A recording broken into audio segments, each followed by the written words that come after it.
1.4 Review and Practice Power Wrap-Up. Now that you have read this chapter, you should be able to understand the role of selling in everyday life, in the economy, and in companies. You can identify examples of selling in your everyday life. You can describe the characteristics of a brand. You can compare and contrast the difference between sales and marketing. You can understand how to define your personal brand. Test your power knowledge. Answers are below. 1. Name 3 situations in your life in which you use selling. 2. Name the 4 key characteristics of a brand. 3. Describe what this sentence means. Each salesperson supports an average of 12.9 other jobs within the company. 4. Is sales considered a line or support function? Why? 5. What is the impact of Sales 2.0 on the selling function? 6. Which of the 4 characteristics of a brand is most important when you are selling your personal brand? 7. What is a customer-centric organization? Power. Role play. Now it's time to put what you've learned into practice. The following are 2 roles that are involved in the same selling situation. One role is the customer, and the other is the salesperson. This will give you the opportunity to think about this selling situation from the point of view of both the customer and the salesperson.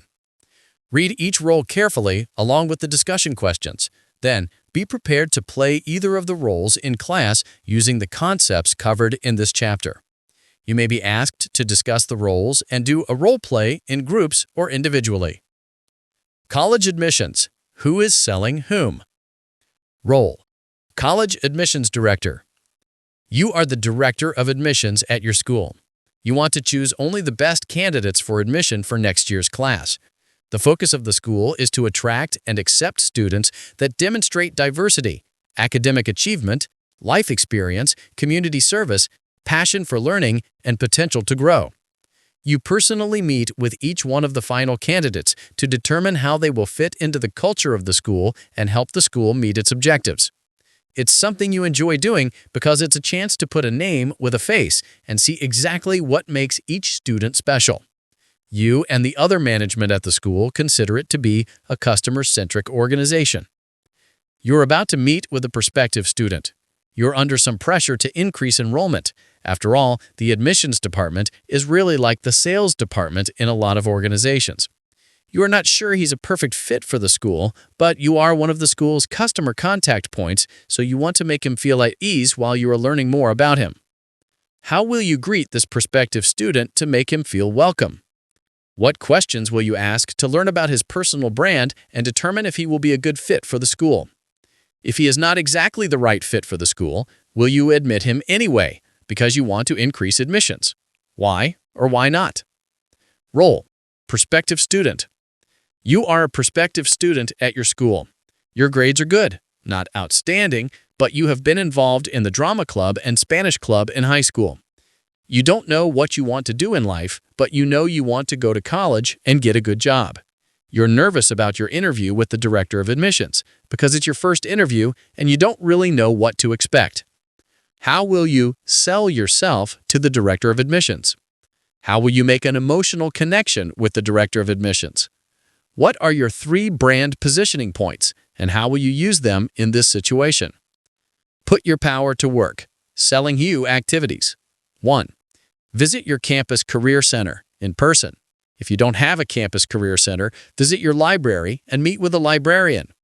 Meet with one of the staff members to learn about activities, resources, and people that are available to help you with your career search. Learn about the campus career website and how to view job postings. Sign up for one of the upcoming workshops on career searching. 2. Write your personal mission statement. Meet with a professor or advisor to review it and get feedback.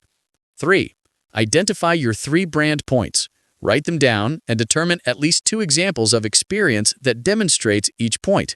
Hint: this will become the basis for your resume and cover letter in the Selling You section in Chapter 9. Test your power knowledge answers. 1.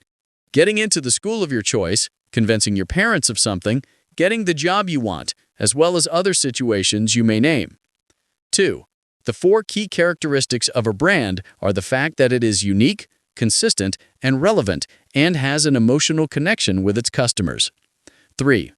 Each salesperson supports an average of 12.9 other jobs within the company, means that the level of sales that is generated by each salesperson is enough to fund the salaries and benefits of almost 13 people in the organization, in departments such as human resources, marketing, operations, finance, and others. Without the sales, the company would not be able to pay for the other jobs. 4. Sales is considered a line function because salespeople are part of the daily operations of the company. 5. Sales 2.0 is a term that applies to the ever-changing world of technology, communication, and relationships in selling. The evolution of the internet has led to a change in the balance of power in the selling process. Now, customers may have more information than a salesperson due to the research they are able to do on websites, through communities, and user-generated content. In other words, both good and bad news travel fast. Salespeople have to focus on collaboration inside their companies and with their customers to deliver the best solution to meet their customers' needs. 6. All of the characteristics are important when you are selling your personal brand. It's important to define your brand by developing the 3 most important brand points that best describe you. 7. The organizational chart in a customer-centric organization has the customer at the center so that all functions focus on meeting the needs of the customer rather than working in silos.